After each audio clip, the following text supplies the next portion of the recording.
Everyone. Oh, can you hear me? Oh, you can use it. Hear me now. Okay.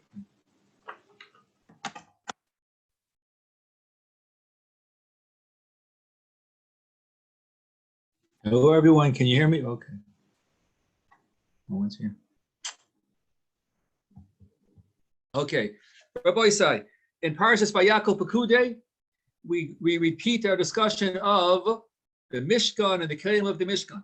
So let's discuss the Aron, and we'll discuss Be'ezus Hashem, Rav Hirsch's approach to the Aron. Rav Hirsch has a whole sefer, many things, where he talks about the symbolism of various things in the Mishkan. Everything has a reason. There's a symbolism for everything. So Rav Hirsch says as follows. The luchos were held in the Aron, and the luchos are made of stone.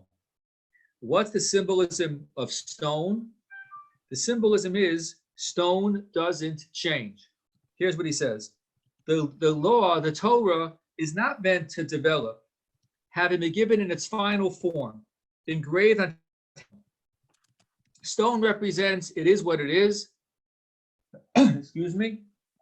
It is what it is. The Torah, like stone, does not change. Our job is to guard the never-changing stone Torah. So that's the symbolism that the luchos were made of stone. Oh. Now, the Aron itself was made of a combination of gold and wood. What's the symbolism of gold and wood? So we know that gold symbolizes perfection. Gold is the most precious metal. It's perfect. So that means, Rav Hirsch writes, gold and silver are considered the most precious possessions, most eagerly sought by man. And the Aron symbolizes perfection, which means that the Torah is perfect. So the Torah doesn't change, that's stone. And the Torah is perfect, that's the Aron that's made of gold. The Aron's also made of wood. What does wood symbolize? Wood, of course, comes from trees, and trees grow. So the symbolism of wood is growth and developing. So Rav Hirsch says that if the Aron represents the Jewish people, our job is to guard the never-changing stone, perfect gold Torah. And if we do that, then we will grow and develop like trees. The Torah is perfect, it stays the same. But if we do our job and we guard the Torah, then we will grow and develop like trees. That's why the Aron is gold and wood. The gold is the perfection, and the wood is us. The Torah doesn't change, we change. Rav Hirsch says that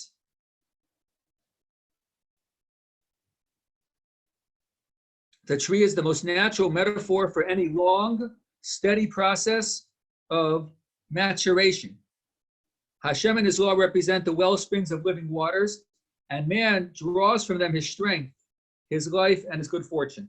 We are the tree that we grow from our job of guarding the perfect, never-changing Torah. Purity and firmness everywhere in life, these are the prerequisites, these are the golden limits within life, like a tree can grow and unfold from the soil of the law of the Torah. So far we've seen that the Aron is, so the Torah is perfect and it's never changing. That's the gold and the stone. And we develop and grow like trees, like wood, like trees, if we do our job. Good. Now, the Aron had badim. Badim were the poles that were used to carry the Aron. The Shulchan had badim, the menorah had, but the Aron had badim, and there was a special law in the Torah, lo yasuru mimenu, that you're never allowed to remove the badim from the Torah, from the Aron. That means when you put the Aron down, the badim have to stay in. That's interesting. Why is that? How come? Mr. Fish. Excuse me, guys. Mr. Fish, what's today's daf? Rav, Did you do today's daf daf yet? is Yud Gimel. Did you do it yet? Not yet. I'm going to do it soon. Bezras Hashem. Excellent. Keep it up, Mr. Fish. Keep it up. Keep it Try. up. Okay, good. Excellent. Noah's here now. Fisher, which link did you use to get on this? Because other guys are telling me that they're having trouble. Yeah, I was having a lot of trouble. Koshitsky just sent me the one that Rav Ginsburg sent Yeah, out. guys, the wrong link was sent out. I'll send you the right The one link. that Rav sent out is the only one that's working. Oh, I didn't send it. Someone else. Okay, so you use that one. I'm sending it to you right now, to me. Okay, good. Good. Okay, ready? Let's continue. The Aron had Badim, and the Badim were never removed from the Aron. Why is that? The Badim, you carry the Aron with the Badim. So there are several pshatim. What's the symbolism that the Badim were never removed from the Aron? So the famous pshat is that the Badim support the Torah. You carry the Aron with the Badim. In Israel, we'd say Badim. And so the idea is as follows. Those that support the Torah, people that give money to yeshivas, people that support the Torah, they're together with the Torah. So in Olam Haba, there's a famous idea. In Olam Haba, if somebody helped give money to a yeshiva, that people should learn Torah, so the people that gave the money, they will sit together with those that did the learning. That the Badim that support the Aron, those Badim. Oh, hello, Mr. Dan. The Badim which hold the Aron stay together with the Torah itself. Those that support Torah stay together with the Torah as well. Oh, that's a nice shot. Very nice, thank you. Now, what's shot now? But that's not what our Hirsch says. Our Hirsch said the following: the Badim carry the Aron around. The Badim carry the Aron around. Guys, hello. Try to, unless you have a nice comment to make, like, hey, that's a great shot. So mute yourself. Okay, good. You can always say it's a great shot, or you can always say buy Rav Ginsburg Spartan. But those two, except for those two things, you have to mute yourself. Okay, fine. Now. And Rav, you can always talk about how big of a chap Joey is on the market. Oh my gosh, yeah. Speaking of Joey's primary Rebbe is here on with us right now. Joey Franks, one of his main Rebbeim, is right here with us, but that's another story. Now, our first says as follows. Listen up. This is beautiful. The Badim carry the Torah, the Aron, and they're never removed. That means that the Torah is always ready to move. The Torah is perfect. The Torah was given a couple thousand years ago. The Torah is always ready to go anywhere. You take the Torah to America, you take it to Canada, you take it anywhere. Every generation, every era, you can apply the same old perfect Torah to anything. That's the beautiful symbolism that the Badim that carry the Torah were always there. The message being that the Torah is always ready to move. You take it with you. Right now, we're in a crazy situation. So many people are going to be home for this Shabbos. They're not in shul. There are halachos, davening by yourself, but yachidus, what do? The Torah talks about that too. The Torah talks about everything. The Torah is the same. Torah is perfect. You take the Torah and it's always ready to be transported to any generation, any era, any place. That's where Parsha's shot. Why the Badim of the Aron always stayed in the Aron to symbolize that the Aron is always ready to go. So the Torah is always ready to move. It can go anywhere. Oh. And then you have the Kaporos and the Kruvim. This is a very interesting idea.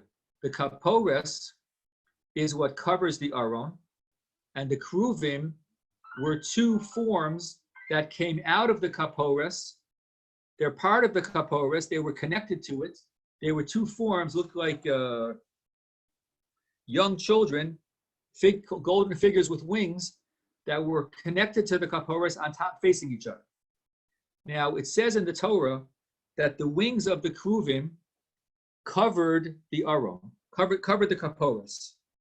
So you have this symbolism that the Kaporos is covering the Aron, and the Kruvim, which come out of the Kaporos, are covering the Kaporos. So what's the message? Rav Hirsch says something amazing. The Kaporos is the part that actually covered the Luchos in the Aron. The Kaporos is us, Bnei Yisrael. We're guarding the Torah. when we guard the Torah, then we protect ourselves. The kaporos comes out of the kruvim come out of the kaporos itself. They're part of the kaporos. They're physically connected to it, and they cover the kaporos with their wings. Like their wings like this. They cover the kaporos like this. So what does our verse say? That when the Jewish people wear the kaporos, when we guard the Torah the way we're supposed to, we become our best self-protectors, and Hashem will protect us and save us from sorrows. So this applies nowadays. We have to rededicate ourselves to the Torah. The Rambam says that when sorrows come, Jews have to do tshuva and look inwards. Hashem is sending a message. He wants us to think about it more. So everyone should work on serving Hashem better. And other shares, I gave specific examples. And if we do that, then we, the Jewish people, become our own protectors.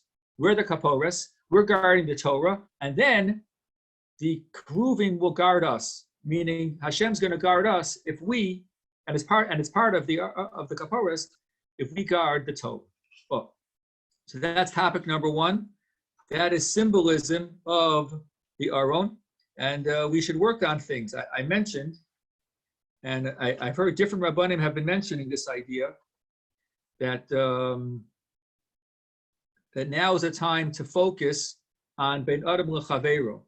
A lot of people nowadays are talking about reading the Ketoras, because in the Torah, when there was a Magefa, Moshe told Aaron to bring a Ketoras, and the Ketoras stopped the Magefa. So now we have the Ketoras. So Rav Willig Shlita says, but that's in Parshas Korach. And what brought about the Magefa?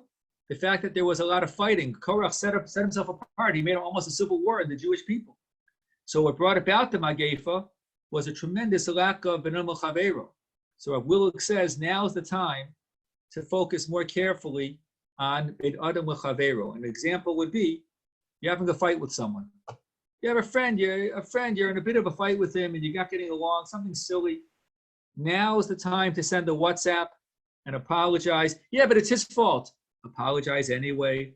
Even if it's his fault, you can apologize. Now is the time to be extra careful and go the extra mile to avoid what brought the Magefa in the first place in Korach, which was a lot of separation within Klal Yisrael. Okay, that's topic number one, and that was sent out to the chat if you want to have the Torah for the Shabbos table. Number two, the mirrors for the Mishkan. In Vayakhel, the Torah talks about the various kelim of the Mishkan, and it tells you how they built the Shiur. The Shiur is what was used when the Kohanim would wash their hands and feet from the water in the Shiur. And the Shiur was made of copper. That's what the Torah says, nechoshes. And the Torah says, "B'maros hatzovos, asher tzovu pechas ol moed." Maros means mirrors. Tzovos means groups.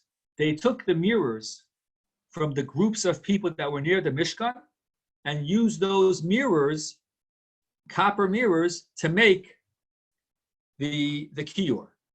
Who are these tzovos? So these were the women who had the mirrors, and they donated them to the Mishkan to make the Shiur. Now you should know this is very important. In all the other examples in the Mishkan, it says gold, silver. This is the only place where it describes the precise source, that it came from these women who brought the mirrors to the Mishkan. So these mirrors must have been very special. These were special mirrors, that these mirrors became part of the Mishkan Mamish. That's amazing. That's what the Torah says. These mirrors were used by the Shiur where they would wash their hands. So the question is, what's the symbolism of the mirrors? It must be very important. Oh, so Rashi gives one shot, and the Onkelos gives another shot. And Rav Yoel Shlita, Rav Yoel Rakovsky Shlita, connects Rashi and Onkelos. That's Chazak. We'll get there in a second. Excited Ishmael. Okay, whatever. Now, Rashi says as follows. Rav, I like that kasher. Very good. Good. Rashi says as follows. These were the mirrors that the Jewish women used in Mitzrayim. What does that mean? The men were working, they were tired, and the women would use the mirrors to make themselves look beautiful, to entice their husbands in order to have more children. That's what these mirrors were for. These mirrors were used for Kedusha in that way, and those mirrors were dedicated to the Mishkan. So it's fascinating. That's what the mirror. This is what Rashi says. That's what the mirrors were used for, to encourage the men to have children with their wives. So our verse says as follows. People have a physical side. That the intimate part of marriage is a physical side, and the Torah is teaching us that you have to have full morality in the physical. He calls it sensual part of your life. Our verse says as follows. At rock bottom, man has complete free will in his moral matters, the choices he makes in morality. It is just this side of human nature which is necessary to come under the influence of the Mishkan if the sanctification of life which is aimed at is to be achieved. This means as follows. Our verse says this all the time. The goal of the Mishkan is that Jews should serve Hashem well in their ordinary daily lives. You come to the Mishkan, it's an incredible experience, the Beis Hamikdash. You're inspired, you're offering karbanos, the Kohanim. The Sfarim write that the Goyim were impressed. The Romans were totally impressed by the organization of the Beis Hamikdash. That the Kohanim did the avoda. There were thousands of people working. Nobody's yelling, nobody's shouting. I'm not sure if it was thousands. There were lots of people working, and everyone knew what there was. There was a tremendous organization. It was a tremendous uplifting experience. The ruchnius was tremendous. But the point of going to the Mishkan was that you're inspired at the Mishkan, you take it home with you, and your regular daily life is more kadosh. So the women having children with their husbands, that represents the normal daily physical life that people have. And that's the point, that even that part of your life has to be kadosh as well. So that's why it's those mirrors that were used in the Mishkan. Those mirrors were used for the Mishkan to symbolize that the goal of the Mishkan is that your ordinary daily life is bumped up a notch in Kedusha. And that's the goal of the Mishkan. We live in a generation where there's not so much Kedusha out there in that part of life. And that's the job of a Torah Jew, to live with Kedusha. You guys were in yeshiva, and you spent time in yeshiva, and you were inspired in yeshiva. The challenge of yeshiva is that after you leave yeshiva and you're home, you bring the Kedusha with you. And that's what's happening right now. That's what the mirrors symbolize. The mirrors symbolize that ordinary physical life the husband and wife have together. They're not on the Beis Hamikdash. That has to be kadosh. And those mirrors reflected that Kedusha. And that's what's happening right now, that everyone who was in yeshiva and was inspired and now is out of yeshiva, we're in virtual yeshiva, but people are home back in America and England, in Machon Lev. We have to be doing our best to make our lives outside yeshiva kadosh as well. So that's pshat number one, the symbolism of using those mirrors. Good. Pshat number two is Onkelos. Onkelos writes, this was the mirrors brought by the women who used to congregate at the entrance of the Mishkan. They would hang out there. In other words, the women would come to the Mishkan and hang out and spend time there. And they would carry the mirrors with them. And not that these were the mirrors from Mitzrayim. These are the mirrors the women carried around with them. Women like to look good, they carried them around. Oh. And then Rav Hirsch adds on, to Asin Litzala, they would come to daven near the Mishkan. So the women would hang out near the Mishkan to daven, and they used those mirrors they would take with them, and they donated those mirrors to the Mishkan. Oh, very nice. So what's the connection? So what Onkelos adds on is, oh, guys, if you're coming on, mute yourself unless you want to say something nice. Hey, great cheer. Or Bayer Ginsburg's fine, but okay, good. Okay, fine. Now, what's the connection between mirrors and davening? This is a good question. Onkelos says that davening is a big part of these mirrors. They would come to the Mishkan to daven and brought their mirrors. So Reb Nebenzahl says the following pshat. He says the women like their mirrors. They carried them around. He said they cherished their mirrors. They'd come to the Beis HaMikdash, and he says maybe they weren't intending to give them to the Beis HaMikdash. They were coming to daven. But during their davening, they became closer to Hashem, and they were inspired to make a dedication. And they gave their favorite thing was the mirrors. So the mirrors represent that through tefillah, you can get closer to Hashem, and you're inspired to do something amazing. Give what your favorite thing to the Mishkan was the mirrors. So the mirrors represent tefillah, that you come to the Mishkan and you daven, you're closer to Hashem, you're bumped up a notch, you're serving Hashem better. What should I do now? I'll dedicate something special to the Mishkan. I'll dedicate my mirrors to the Mishkan. Well, so that's Reb Nebenzahl's pshat of the connection of mirrors and tefillah.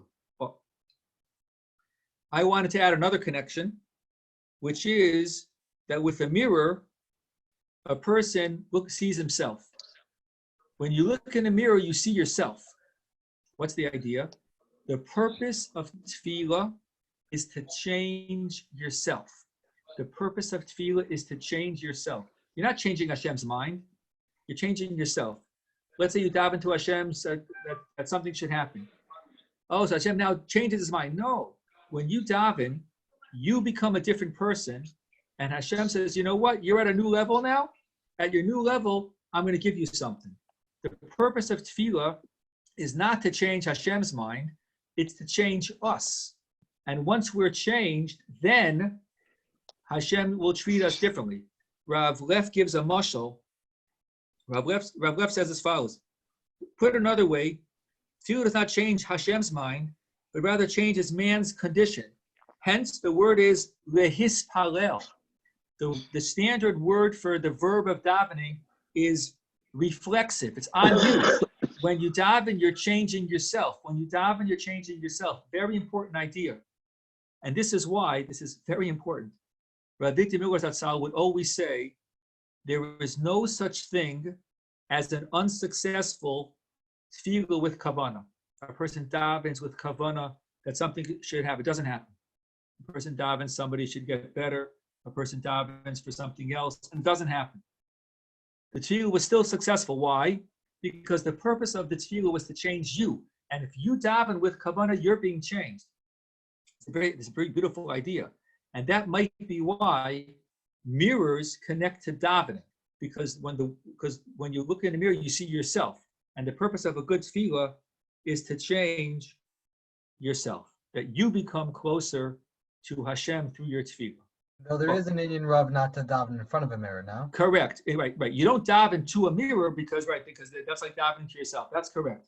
But the concept that a mirror represents tefillah is that when you're davening, you're changing yourself. You can see yourself, you're changing yourself. So I want to discuss with Rav Yoel Rakovsky's Shalita, and Rav Yoel said that Rashi and Onkelos fit together very well. Rashi is talking about strengthening the love between a husband and wife. And Onkelos talks about strengthening the love between Bnei Yisrael and HaKadosh Baruch Hu. And we know very often in Tanakh and Chazal, the relationship of Hashem and Bnei Yisrael is compared to a husband and a wife. So the two pshatim blend together very well. The husband and wife mashal and Am Yisrael and Bnei Yisrael and Am Yisrael and Hashem mashal are similar. Rav Yoel said that Onkelos is saying that people have a tshuka to get close to Hashem. People want to get closer to Hashem. And where do people hang out? Some hang out at street corners, some hang out in front of the Mishkan. These women had a tshuka, they wanted to get close to Hashem. So the tshuka of being close to Hashem also is linked to the tshuka of a husband and a wife feeling close together. So this is a nice idea that these mirrors represent tefillah. Now is the time to focus on tefillah. Am Yisrael needs a lot of tefillahs now. The goal is to change ourselves. Hashem has sent us this massive, massive wake up. And we all should be doing ourselves to work on ourselves. And working on tefillah now is a big deal. I mentioned already a few times that, we're not going to shul now, many of us. So when you go to shul, Rav Shechter Shlita pointed out, when you go to shul, you have to keep up with the minyan. But now there's no one to keep up with because you're on your own. So Rav Shechter says, take advantage and daven slower. Take out an art scroll siddur and take one paragraph of davening, one, and read through it in English to know what it means. Take advantage of what's happening now. You can bump your tefillah. This very challenging situation is going to end the way it's supposed to end. Then we're going to have a better tefillah afterwards. So take advantage of the fact that right now you're not going to shul. You have more time to daven. You're not keeping up with anyone. And take an art scroll siddur and one tefillah, one paragraph of tefillah. Try to look in, work on it to know better in English. And that's a second idea. And that's the Mira's tefillah. Oh, a second idea on the Parsha. A third idea. This is based on Rav Moshe Feinstein. Eile Pikudei HaMishkan. These are the accountings of the Mishkan. What does that mean? So the Torah in Pikudei gives a whole list of exactly how much gold was given, silver, copper, were given to the Mishkan. So it's interesting. The Torah takes stock and makes a cheshbon of what Bnei Yisrael gave to the Mishkan. So what do we see from here? You're supposed to do this. You're supposed to do a Pikudei. We're supposed to copy the Torah. There were dedications to the Mishkan. They made an accounting. So we should make a cheshbon. That of everything that Hashem has given us. Everything Hashem has given us. We have to realize whatever we have in life comes from Hashem. Hashem gives us money. Hashem gives us talents. It's all His. He gives us the right to use it. But it's all owned by Hashem. Person has a lot of money. It's Hashem's money, and we have distribution rights over the money. That's an important concept to focus on when it comes to money. Rav Moshe writes that Orla is the first 3 years you can't use the fruits at all. You can't use them at all. It's amazing. You worked hard to plant a tree and you can't use it at all. What's the message? The message is you worked hard to plant the trees, and now you have fruits. They're not yours. They're Hashem's. We spend 3 years training ourselves to recognize that it's all from Hashem. Hashem owns everything. Oh. So it's not just the money that you have, it's the talents that you have. If a person has a talent, he has to make a cheshbon to use his talents productively. For example, somebody's good at accounting. So you be the guy that volunteers for the shul to help the shul run its books properly and organize the money of the shul. You can be that guy. Somebody has great organizational skills. So what do you use those skills for? Well, there's something called Tomchei Shabbos, the people that give out food and meals for Shabbos, for Yom Tov. Somebody has to run this. Somebody has to organize it. It's computer work. It's organizing, delivering everything.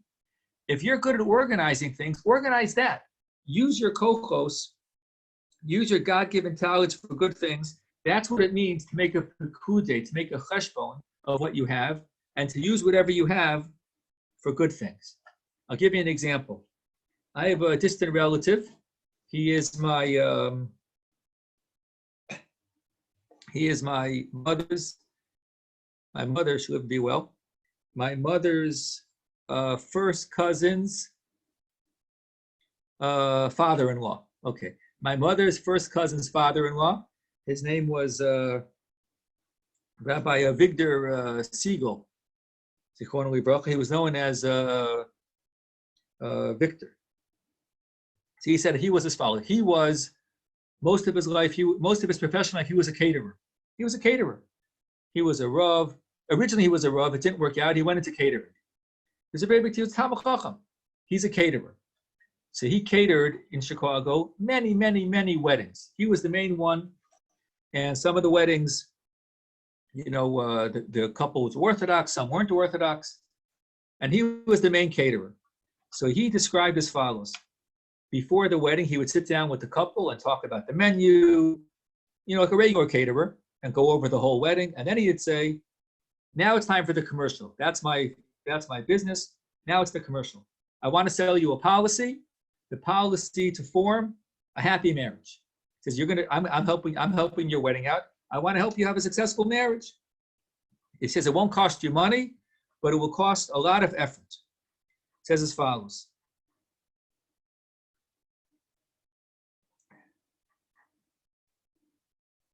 He says, man, Hashem is perfect. Hashem is perfect. Man, we strive for perfection, but we can't reach perfection. Hashem is perfect, and I can't make Hashem better or worse. So why did Hashem give us the mitzvos? It's for our benefit. It's for our benefit. The purpose of the mitzvos, he would explain, is that we should become happier. Hashem wants us to lead happy lives, and we have the mitzvos in order to have a happy life. And how do you have a happy life? The best way to have a happy life is with a happy marriage. This is what he would say to other people. A lot of them weren't religious. Oh. Then he would discuss the basics of a Torah marriage. He would mention Shabbos, Kashrus, and Taras HaMishpacha. So every couple that came to Rav Siegel to as a caterer got this little schmooze about Shabbos, Kash, Taras HaMishpacha. He did this for years. So somebody told the following story. There was a Rav in Chicago. He was involved in Kiruv, and he was working with a couple that wasn't religious yet. And he began talking to them, and they said, they sounded like they wanted to become religious. So he was telling them about different things. Then he said, part of becoming religious is to keep the laws of Taras HaMishpacha. And if you're not religious, it's a little different from what you're used to. And he was trying to find the right way to discuss it with them. Saying, there's these halachos in the Torah, and he was trying to say, because it's a hard topic to discuss sometimes. And as he was talking, the husband said, he says, you mean Taras HaMishpacha? Oh, don't worry, we know that already. We heard about that from the caterer. We know all about that already. It's a great story. That they said, oh yeah, we know what you're talking about. That we heard it from the caterer. That's a beautiful story. Here you have a person, he's a caterer. He's not a Rav giving classes, going on Zoom. He's a caterer. And he used his position as a caterer to teach people the basics of a Jewish Torah life. The Shabbos, Kash Taras HaMishpacha. That's a good example of Eileh Pekudei HaMishkan. You have a talent, you can do something, use it. Use it for good things. Well, some people, like I said, some people are good at organizing things. So,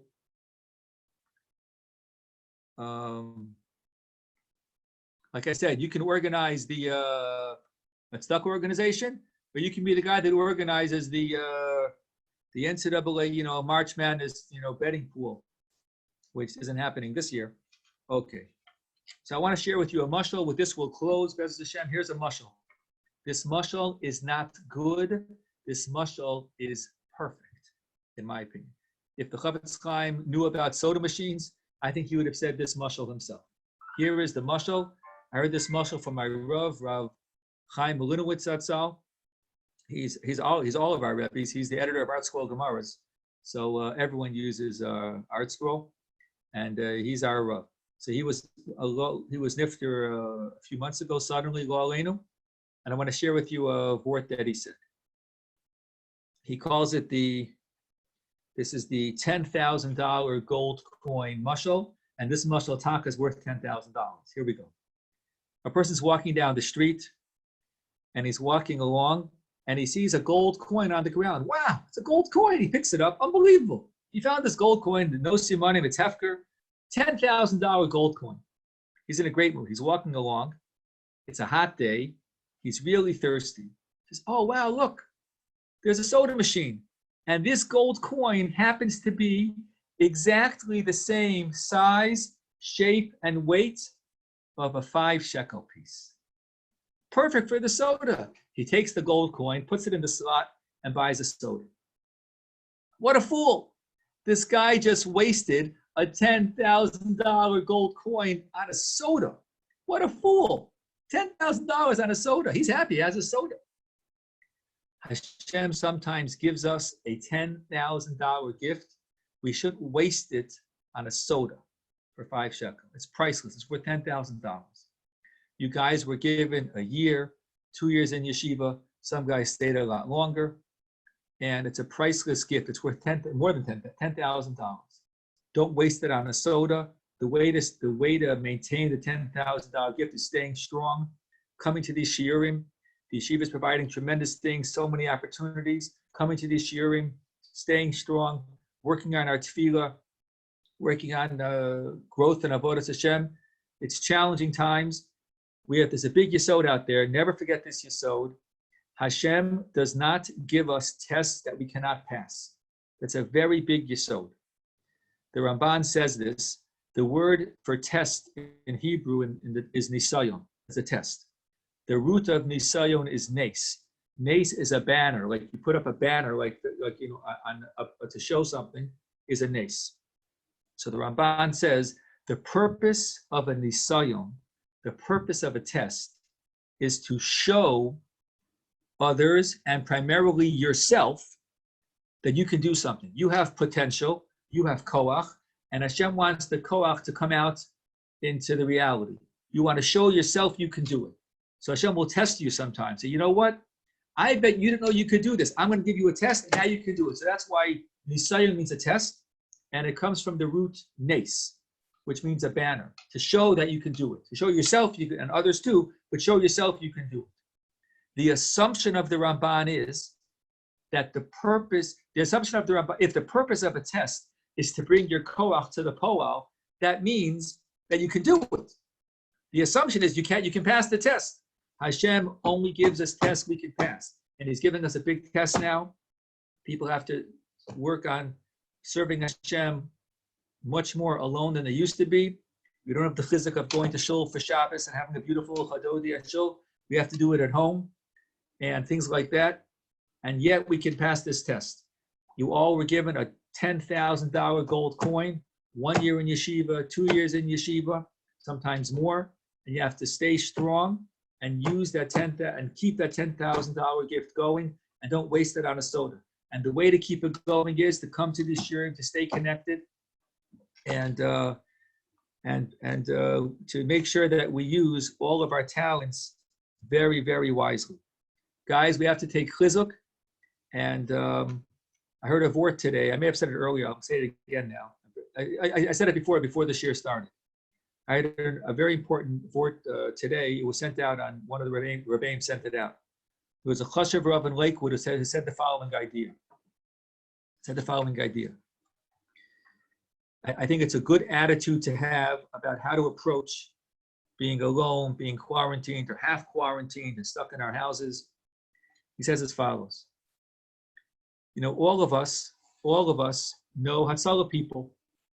A guy works for Hatzalah. Oh, beautiful vort on the chat here from one of Joey Frank's Rebbeim. Tefillah is a time for reflection. That's a good vort. As we said before about the mirror. Shkoyach. Okay, here we go. Now, we've seen Hatzalah guys. They're running out. You know, they have their walkie-talkies in the shul, and they hear something, and then they go and they run out. Sometimes guys run out at 3 a.m, and they're in such a rush. They'll keep their pajama shirt on. Mama shit crazy. Like they're running out. They're running out in their pajamas outside. Why? Because that extra minute might save somebody's life. So you see Hatzalah people, you watch them, they understand the value of a human life, and they'll do anything, even a crazy thing, to run outside in your pajama shirt to save 1 minute, you might save somebody's life. So this Rav said, all of us now have a new opportunity. We're all members of Hatzalah. All of us now have to take precautions to help save people's lives. And every time you do this and you stay inside the house more, in Israel now, if you go outside, you're supposed to stay 2 meters, 6 feet from other people. Then when you walk in the street, don't walk like that. You don't walk like this. You walk like this in the street. If you happen to be in the street for some reason, you're at a store, you don't wait in line like this, one after another. You have one person here and one person 6 feet, one person 6 feet. It's crazy precautions. Exactly. Every time you take a precaution, you're showing I value human life. And be machmer on this. The Rav explained this. Be machmer on this. Don't look for kulas. Look for chumras. Be more careful. Be more careful. Like in my shul has so far stayed open, and we have minyanim of 10 people. And if an 11th guy walks in, somebody walks out. That's it. You have 10 people. You keep exactly to the rules. It's more than the rules. These rules are there to save lives. And you should have this in mind. As you're sitting in quarantine, as you're sitting in your houses and not really getting out, your whole life is turned upside down. You think to yourself, I am now a member of Hatzalah. I'm trying to help save other people. And it's especially true, excuse me. And the next point I heard from Yitzchak Berkowitz, Shlita. It's especially true for young people. For most people that are young and healthy, you're 25, you're 30, you're young, you're healthy, the virus is not so dangerous.